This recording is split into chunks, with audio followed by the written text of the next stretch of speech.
Welcome, everyone. I'm Bill Newell with MSO News Sports. Phil Stacy, Salem News. Nick Kukuru, Gloucester Times, all with us here. We might have some others join us as we go through here. Gentlemen, I think we'll call this our Topsfield Fair edition because the Topsfield Fair starts this week. So, we'll get, we're thinking pumpkin and cider and what else they have there? Fried dough, animals, whatever, and high school football in this segment. So there we go. You guys big Topsfield Fair visitors? I haven't gone in a couple years, but yeah, we usually go. We usually bring the kids down. So Yeah. probably do the same in a couple weeks. Yeah, Exactly. I mean, we've been with the kids. I'm not, it's fun and all. It's, being around 8 million people is not my thing. But, hey, if the kids want to go, we'll go. You got it.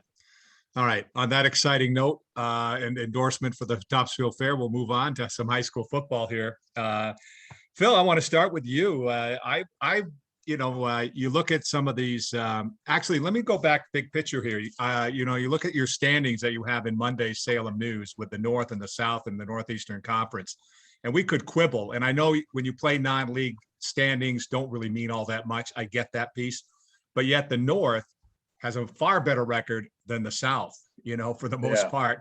And the team that's leading the South overall with wins and losses, again, albeit non-league games, is Salem.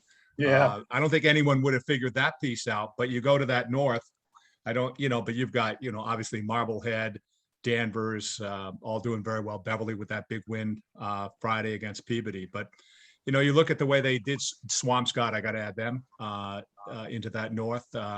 I might have quibbled with some of that arrangement at the beginning. I think we talked about that weeks ago now with the league alignment, but for the most part, it looks like they did a pretty good job, at least early going. I think so. I mean, we can start on any number of bases here. Let's start with Swampscott, who I have not seen play yet, but I've been following closely like I do all the teams. And, they're playing fantastic. And it's really the run game that's getting it done for them offensively. Not that the passing attack isn't working. Cam O'Brien's had a great start to the season. Cole Hamannik, Jason Cottaspotty, a lot of these guys are playing really well, but it's Xavier Bascon that's really been the engine driving that train out of the backfield. I think he had 4 touchdowns the other night. Cooks, you're at the game, right? He ran for about 30 yards on only a dozen carries or so. Yeah, I mean, they kind of did whatever they wanted on Friday night. I know they probably didn't need any help to win handily, but they got about as much help as they could possibly get with all these, short fields. So their numbers probably could have even been even bigger if they didn't start, inside their own 30, inside their own 40, 3 or 4 times. Well, I know that if 3-0, as we said, they had what looks to be a close opener against Leicester, 29-26, but I think they were up 29, let's call it 12 going into the fourth quarter before Leicester scored a couple of late touchdowns. And, Bobby Serino, the head coach, made it clear he wasn't really happy with his defense, letting them back in the game like that. So they go out in week 2, they blow out Lynn English, which was a really good win. And then, of course, they put up another 40 spot, almost 50 against Gloucester this past weekend. So they're playing very, very well. Marblehead, I don't think is any surprise. I think it's a little surprising that they demolished North Andover the way that they did after North Andover demolished Beverly the week before that. So Marblehead is doing the proverbial firing on all cylinders. They got James Duty involved this past week as the offensive stud, the wideout, senior wideout, 3 touchdown catches, 147 yards. George Percy also had 3 touchdowns, 2 on the ground, caught 1. What's scary is that Connor Cronin really hasn't even gotten going yet. When I say yet, I mean he's playing fine, but he hasn't had that monster game yet. And that's coming at least at some point. Josh Robertson is completing close to 80% of his passes. The defense has been swarming. They've given up, I think, 28 points in 3 games, and a lot of those are garbage points. So Marblehead's doing exactly what we would figure. They enter conference play this week against a Peabody team that's struggling right now. Peabody coming off of back-to-back losses. I think Peabody if not figured, at least wanted to be 3-0 going into this game. And they've had back-to-back bad losses, including giving up 55 points to Beverly. That's a crazy amount of points. That's 8 touchdowns right there on their home turf. Now they got to play a Marblehead team that seemingly can score at will. They really need to find some answers there defensively to try to turn this thing around. You don't want to be 1-3 starting, October off with 3 losses, with the playoffs now a lot more precarious than they have been in the past in terms of qualifying for one of those spots. They're certainly doing what they can offensively. I mean, Shea Lynch continues to throw the ball very well. He's averaging over 30 pass attempts a game, over 200 passing yards a game. He's got Danny Barrett out on the outside, among a number of good wideouts. They do need to run the ball a little bit better, but that'll come, I think, especially as the weather gets a little colder. But man, defensively, they got to make some changes and find out what works, stop moving some people around, maybe shift some alignments, because what they're doing right now is not getting it done. Good bounce back for Beverly. As we said, they put up 55 against Peabody this past weekend. They got out to a big lead. Peabody really cut into it, and then Beverly blew it open in the fourth quarter with 3 more touchdowns there. So Andre Sullivan and Jordan Irvine, 3 touchdowns each. Sullivan with over 200 yards, only 13 carries, I think. Irvine had an even 100. They're doing it mostly on the ground. They don't have to throw the ball a lot with P.S. Hine, the quarterback. They can if they need to. They do have wideouts. So Beverly, at least through 3 games, they had a blowout win over Haverhill. They got smoked by North Andover, and then they beat Peabody pretty handily on the road. So big test this week for them up at Masconomet, which is also undefeated, but has played 3 non-league games. Maybe a little bit difficult to tell how Marblehead is. Masconomet is, because Winchester's a little bit down.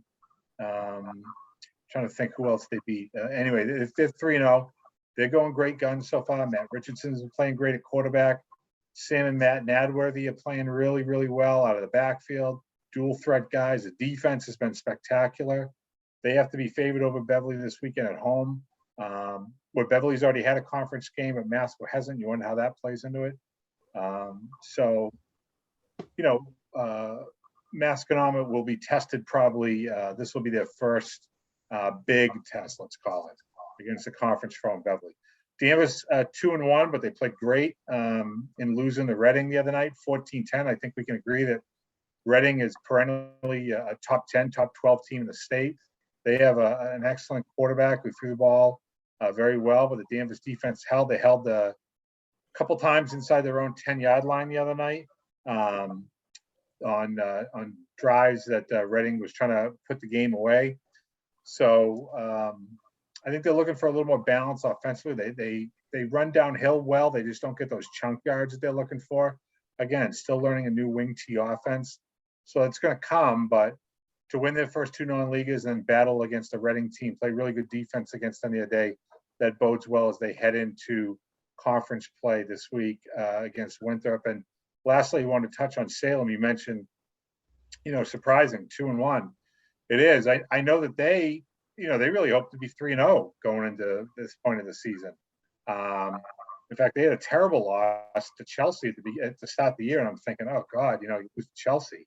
What happens from here? Well, they gritted out and they bounced back. They win an overtime game, 8-6 against the Vineyard. Great defensive game. Then they step up and play great defense again this past week on the road up at Greater Lawrence, and they win 24-6. And that confidence can only be a good thing for those guys up there. Michael Reddy, Jariel Del Valle, the freshman Rocco Ryan's playing really well for Salem. So they're looking to keep that momentum going this week against the Gloucester team. And Nick, you can talk about this, that they haven't beaten Bill since 1999, if you can believe that. I was at the last game that they won. That was, of course, it seems like 50 years ago, honestly. But that was that great Salem High team that had, Matt Keller and Matt Horgan out of the backfield, and Lito Gonzalez and Dwayne Penn was in the backfield too. And they won that classic Kooks, were you in that game? Did you tell me? No, I was on the sidelines. I was a sophomore JV player, but I was yeah, I had a nice view for that one. I was Okay. And we won't have to say the guy's name, but Gloucester had the ball late. They had a lead.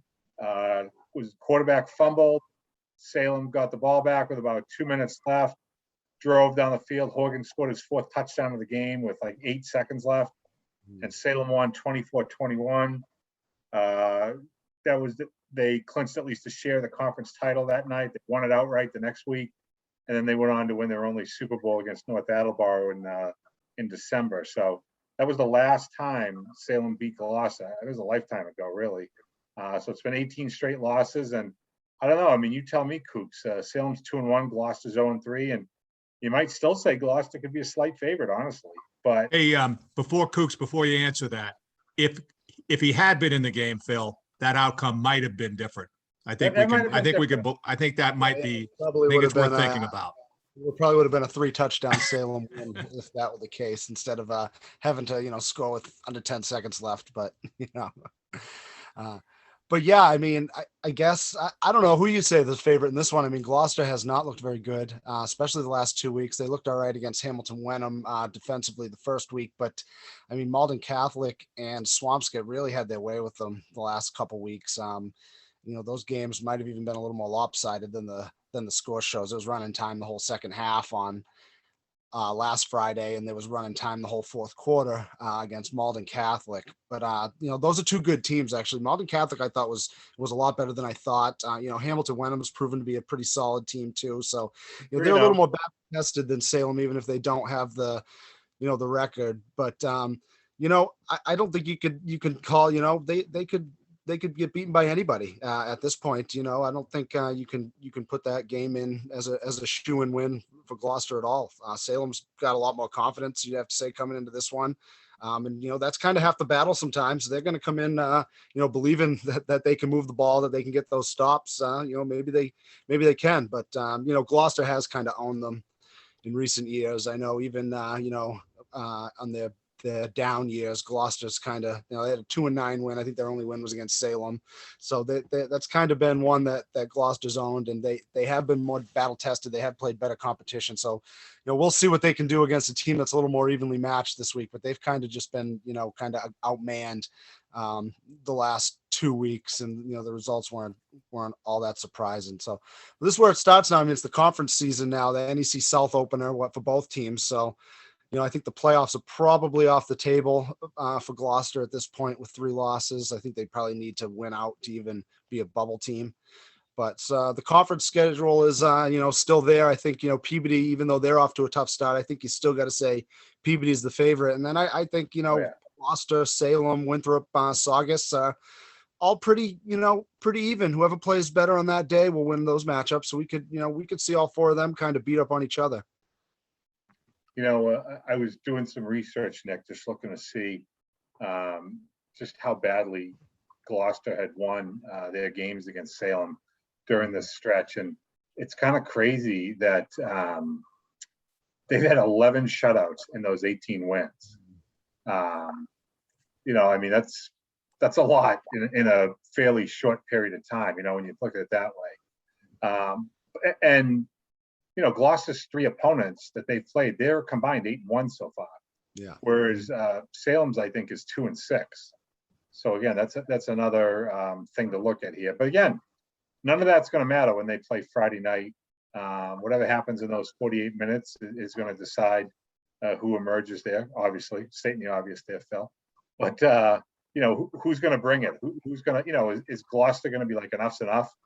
We're winning, we're keeping the streak going, or is Salem going to say, nope, it ends right here. We're flying right now. We're building off this momentum. We're going to win 3 in a row, and you're not going to stop us. Doesn't matter. I'm really intrigued by what's going to happen with this game. I will say this, going for Gloucester, as bad as it was on Friday night, their first couple drives before they started fumbling every play, they did open more holes than they had the previous 2 weeks. There was a little more room to operate for their offense. And Swampscott just, was kind of, made the big tackle. The running back didn't fall forward. Swampscott got them to fall backwards on a 4th and short, and then they fumbled 5 times, and that was the end of that one. I could definitely see us circling back to the Northeastern Conference in a moment. But Nick, anything else that you want to mention from the Cape Ann perspective from this past weekend or looking ahead to this weekend? Yeah, sure. I mean, Manchester Essex 3-0. They beat Lynn Tech 32-22. And they kind of dominated after the first 2 drives. Lynn Tech kind of runs that tight. They run that tight shotgun, and you don't really know who has the ball. It's kind of a zone read with a few options, and they kind of grinded their way down the field. And they had a 9-minute drive and a 7-minute drive in the first half, and then Manchester Essex made a little adjustment and completely shut it down the rest of the way. They were up 32-16 at one point, but they're 2-0 in the Commonwealth, and they've looked good early on.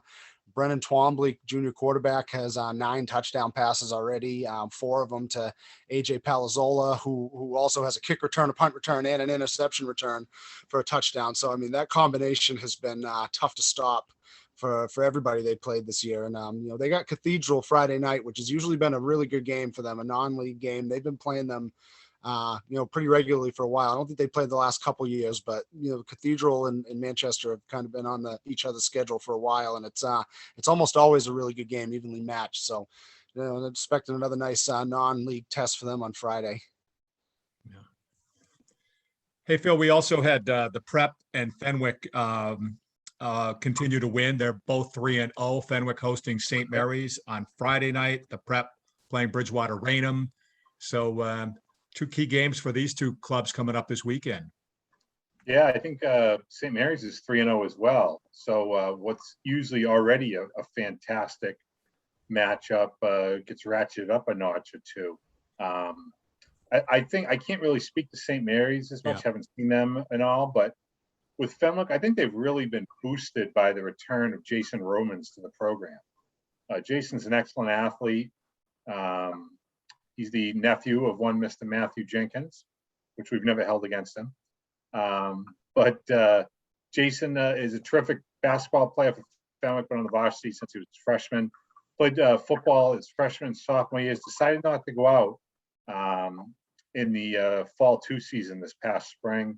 Was golfing, I believe, and was going to do that again this fall. And then he decided, maybe come back, and he was able to play in the Fenwick second game, which I saw out at Arlington Catholic a week and a half ago. Got his feet wet.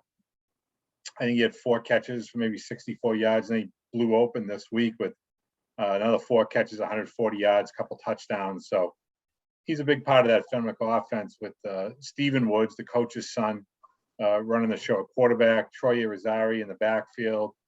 Costa Beachin is a nice 2-way threat for them. A lot of moving parts for Fenwick that make things happen, and defensively they can really get after it too. They have not given up many points at all, and as I mentioned with Marblehead, it's been mostly garbage points they're giving up. The Prep, that game against Haverhill was a fait accompli. Haverhill had been shut out by Beverly and Danvers to start the season. They certainly weren't going to beat St. John's Prep. So for the Eagles, it was a chance for them to get a lot of their second string and backup guys in. It was nice to see senior quarterback Victor Harrington get a lot of playing time, and he was very effective. 8 for 9, 188 yards, a couple of touchdowns. Jackson Delaney, 3 touchdowns for them. James Guy, 2 touchdowns on just 6 carries. A lot of different guys getting in defensively for St. John's, mixing, matching guys up in the line. So I don't think Bridgewater Raynham will present much of a challenge either. They seem to be a little bit down. Traditionally, they're a good team for the Eagles to have on their schedule, and they're a little bit down this year. But hey, you know what? It's a road game. It's another step in the process, so to speak. So Coach St. Pierre will have his team ready to get down there, take care of business, and hopefully come home with win number 4. We have Matt Williams joining us from the Salem News. Poof, he's appeared. Matt, if you have a satchel, if you will, with important information from this past weekend or a note or 2 looking ahead, what would you pull out and share with us? Your best stuff. What do you have? What are you thinking? A satchel. I don't know about that. I would say it wasn't for me and my buddies this weekend. It was not a case of pulling out the satchel, but of pouring out the champagne. We were like Mercury Morris. My senior year, we allowed 49 points in a game at home at Peabody, and that was the most ever. And thanks to Jeff Hutton and Andre Sullivan and Jordan Irvine, that record has been broken. So we are off the hook. We all got a drink, and that's that. So Beverly, 55 points. I don't think anybody expected that. I guess credit to them, and I mean, they had to leave their starters in the whole time, right? Because Peabody was scoring points as well, which is sort of the way football goes these days. I mean, I think, Phil has a file he might have talked of earlier of the highest scoring games in North Shore history. And I mean, of the top 20, I bet you 15 or 18 of those have taken place, certainly in the last 10 years, if not in the last 20. So this is how the game is going. I think if you Beverly, you feel good. You keep running, you go through the holes. I don't think Beverly did anything special, to be honest with you, not to take anything away from them, but it was all very basic plays. I mean, the one time they tried to do a little razzle dazzle, it kind of blew up in their face and let Peabody back in the game. It was like Novocaine. They just used their basic stuff and it worked. And, that's that. And I think Peabody tried to copy North Andover's game plan, which was, 7 or 8 guys in the box. And unfortunately, when you do that, if you don't tackle, there's only one guy deep and there's only one guy to beat. And Sullivan and Irvine both made that one guy deep look silly on some long touchdown runs. So full credit to them. I think if you're Peabody, you're sitting here 1-2. If you lose to Marblehead, you're 1-3 and you're averaging 30 points a game. I mean, to me, just the tackling has been so poor. If I was them, if I'm running practice, we're not touching the football until Thursday. Because I don't care if you have a hybrid of Andy Reid, Urban Meyer, and Tom Brady's offense, and your scheme is so good. If you can't tackle, you got nothing. So I'd be doing nothing but tackling drills until the knuckles are raw. But that's just me. I'm just the Salem News guy. Matt, when you started, break padded practice rules. Nick, can you say that one more time? I'm sorry, I missed it. Go ahead, Nick. Sure, that might break padded practice rules nowadays. You can't. Well, you got to go on YouTube, find those and find those tackling drills that don't do that. From what is it, Dartmouth College that invented those? I think there are ways.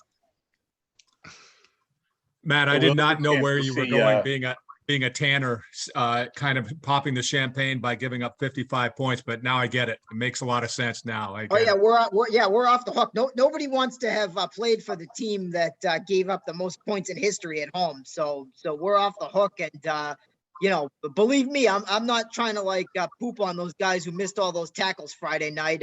I missed plenty of tackles when Everett scored the 49 there 19 years ago, but you got to get back to practice and figure out how to tackle. I mean, because that's the bottom line in this game. We talk about all the time, the 7-on-7, the basketball on grass, and all that stuff is fun. But I mean, honest to God, if you can't tackle, you got nothing. No problem tackling for Pingree Saturday, it sounded like. Oh, no. The Highlanders look great. And Coach Flynn, we may have even discussed this. I had a tweet Friday night after the great Danvers showing against Reading that I thought Danvers was the best coached team in the state, and I would fight anyone who didn't think so. And Coach Flynn, he kind of thinks Pingree's pretty well coached, so he challenged me to an arm wrestling match. But before the game, we made up. There was no arm wrestling. We bonded over our mutual admiration of Jack Cosgrove and the Maine football program. So. Nothing but laughs over there. Of course, Coach Flynn and I were never actually going to arm wrestle. That's just Twitter fun. But great bunch of guys, and I think I can speak for everybody when I say that part of that banter on the sidelines is like our favorite part of being around the North Shore football fraternity. Every day is fun, and being able to kind of go back and forth with these guys. I know it's something Phil really enjoys, and I certainly really enjoy it too.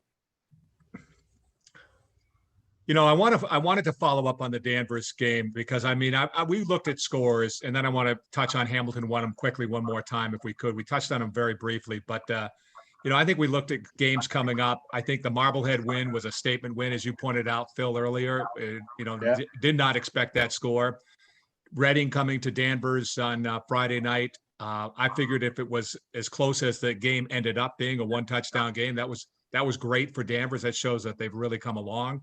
I know the quote in the paper was that Coach Nolan wasn't win is a win and a loss is a loss, kind of a statement. I get that. That's what coaches say.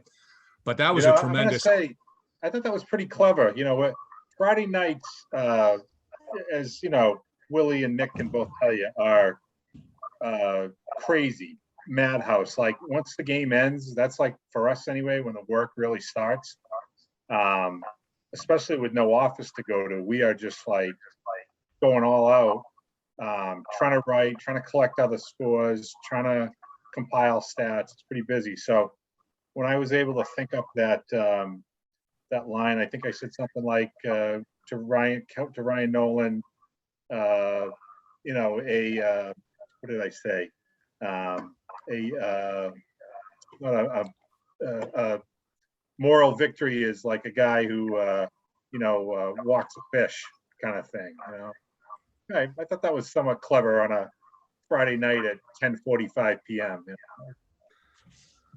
I gotta say, I think I said in the preseason that Danvers might be biting off more than they can chew there with this schedule with Tewksbury and Reading, and boy, was that an incorrect statement, because now, I mean, they're the most battle-tested team probably, in both sides of the NEC in terms of that schedule, and if they get into the playoffs, which is looking more likely now that they come out of that 2-1, they're going to be as battle-tested as anyone in that playoff division too. I think we all thought that, and that's why I made that comment about how well coached they must be, because I just looked at some of the struggles from last year, and most of their guys are still only sophomores, juniors. I mean, what a team. I mean, what a program they have. I mean, honestly, it's admirable. And I even got some pushback from some of the St. John's Prep people. Oh, they're not the best coach team in their own city. And I just think, you look at the resources. I mean, is Nick Saban a great coach? Of course he is. But, the guy that wins at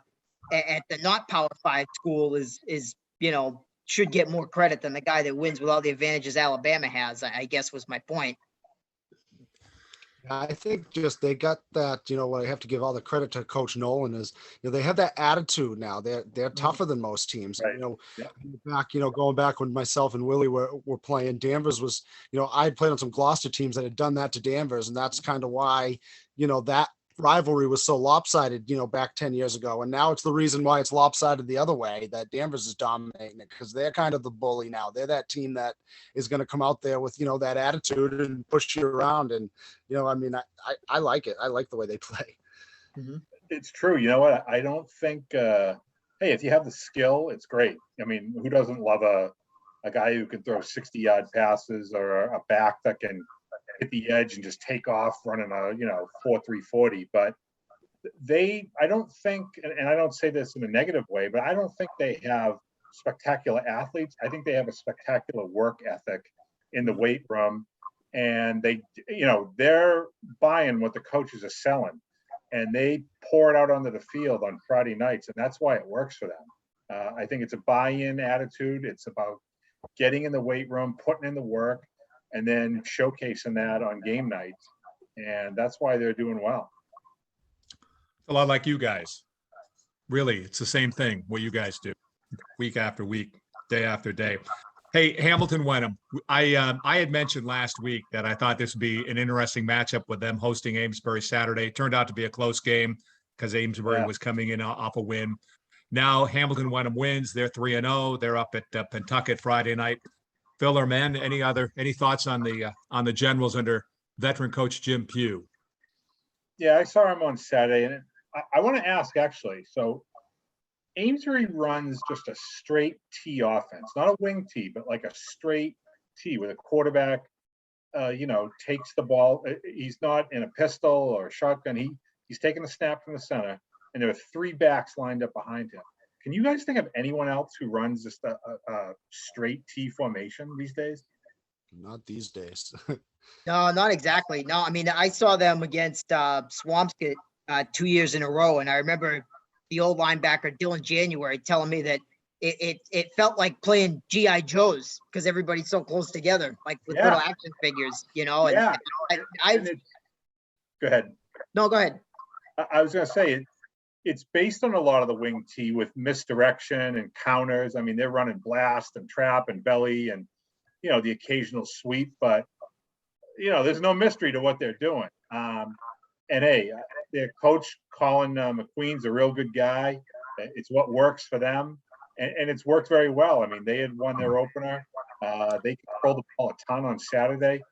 They just had some turnovers at inopportune times and couldn't convert at key situations after driving the ball for 6-7 yards at a time. So going back to Hamilton, credit to them defensively.